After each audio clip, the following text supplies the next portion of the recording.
Sur l'énergie de manière globale, on a lancé pendant cette mandature un grand débat sur la transition énergétique. On a posé 4 questions, dont une était spécifiquement sur notre rapport à l'énergie. C'est-à-dire que dans un modèle de transition énergétique, on n'est plus simplement consommateur d'énergie, mais comment on rend chacun et chacune aussi un acteur véritable de l'énergie.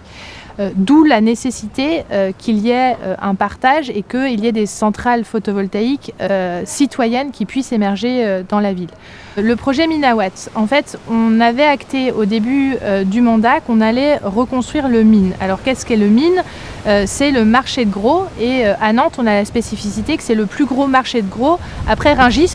D'où le fait d'implanter une centrale photovoltaïque de plus de 30 000 m² qui en fait une des plus grosses centrales photovoltaïques de ce type. Puis on a une grosse partie en injection sur le réseau et une petite partie en autoconsommation gérée par des citoyens. On a vraiment la chance sur Nantes et sur sa métropole d'avoir des citoyens extrêmement volontaristes et qui ont envie de défricher et de faire en sorte que des choses puissent fonctionner. C'est une super belle aventure humaine. Mais la transition énergétique est avant tout une belle aventure humaine. À toutes celles et ceux qui ont envie de se lancer, j'aurais un conseil, c'est de ne pas avoir peur. Quand on a un objectif, qu'on sait qu'il est juste, qui va redonner du sens aussi à notre projet de territoire, il faut construire aujourd'hui de plus en plus avec, pour et par les citoyens. En tout cas, moi, ce projet-là, c'est, je pense, la plus belle réalisation de mon mandat en tant que vice-présidente à la transition énergétique et je n'y serais pas arrivée sans le concours et des citoyens qui ont accepté de s'engager dans cette aventure, ni des fonctionnaires qui ont vraiment pris beaucoup de temps avec toutes les contraintes juridiques et réglementaires pour essayer de les contourner et de faire en sorte que ce projet puisse vraiment devenir réalité. Au début des années 2000, on a développé des énergies renouvelables à titre expérimental et au regard de leur pertinence, eh bien, depuis 2014, on a un plan climat-énergie avec une stratégie très ambitieuse de parvenir à 50% d'énergie renouvelable sur nos bâtiments d'ici 2020, c'est-à-dire l'an prochain, et on va atteindre cet objectif. Tout est parti de là. En fait, on s'est dit pourquoi pas proposer aux Lorientais d'être propriétaires de panneaux solaires. Nous, on se chargeait de les poser en fait sur les toits de nos bâtiments et ensuite de reverser un loyer à ces actionnaires qui représentent en fait le montant de l'électricité consommée. Eux se chargent de collecter des fonds auprès des Lorientais. On est parti sur une première installation sur le toit de l'hôtel de ville. On la voulait symbolique, c'est-à-dire c'est la maison de l'ensemble des Lorientais qui va accueillir les panneaux solaires propriété des Lorientais. Et vu la pertinence à la fois environnementale et économique, eh bien, on a poursuivi notre feuille de route et on a décuplé en fait les différents projets. Aujourd'hui, il y a 4 installations sur nos bâtiments. Je pense que c'est un état d'esprit qu'il faut créer à un moment donné. Il nous faut, nous, on a un devoir d'exemplarité au niveau d'une municipalité. On a créé un élan en se disant « Ok, on y va ». Il faut cette unanimité au niveau des élus, qui permet aussi de donner carte blanche aux services. C'est sans doute le dernier aspect aussi, je pense, qui est la réussite d'une politique en termes de transition énergétique, c'est la prise de risque. À un moment donné, si on veut être audacieux, si on veut aller très loin, il faut aussi savoir bousculer quelques incertitudes en étant convaincu de la démarche que l'on mène. C'est à la fois très bon au niveau de notre empreinte carbone, très bon pour nos finances, très bon pour l'implication citoyenne, alors on fonce. Et on a fait le bon choix.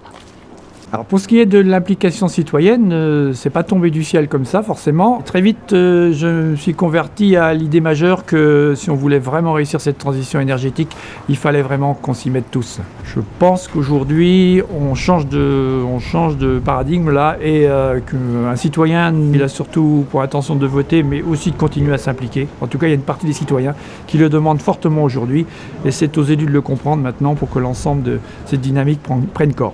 Des projets, il y en a, mais il y a aussi une première réalisation qui est active, puisque pour se faire la main, ce groupe de citoyens et des nouveaux citoyens, bien sûr, qui sont arrivés entre-temps, ont créé les Survoltés, une société coopérative d'intérêt collectif.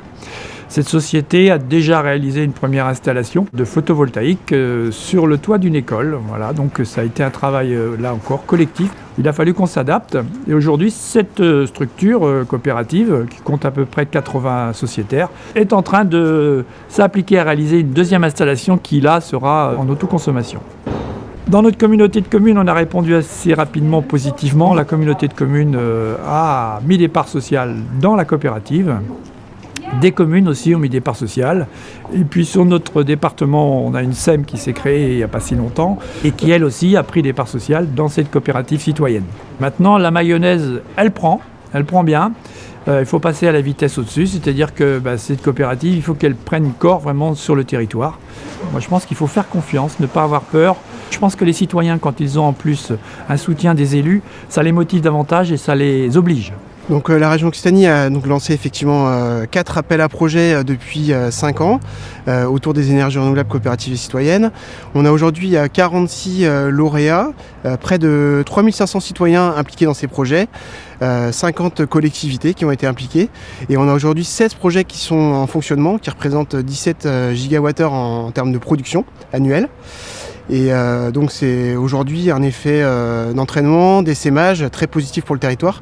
Donc c'est passé par 2 dispositifs d'aide principalement. Donc une aide aux études, des études juridiques, des études techniques, et également une aide à l'investissement sous la forme en fait d'1 euro région pour 1 euro citoyen investi. Donc ça a fait un effet d'entraînement et aussi un effet de tiers de confiance en fait de la région pour mettre les citoyens autour de la table, les collectivités et développer des projets.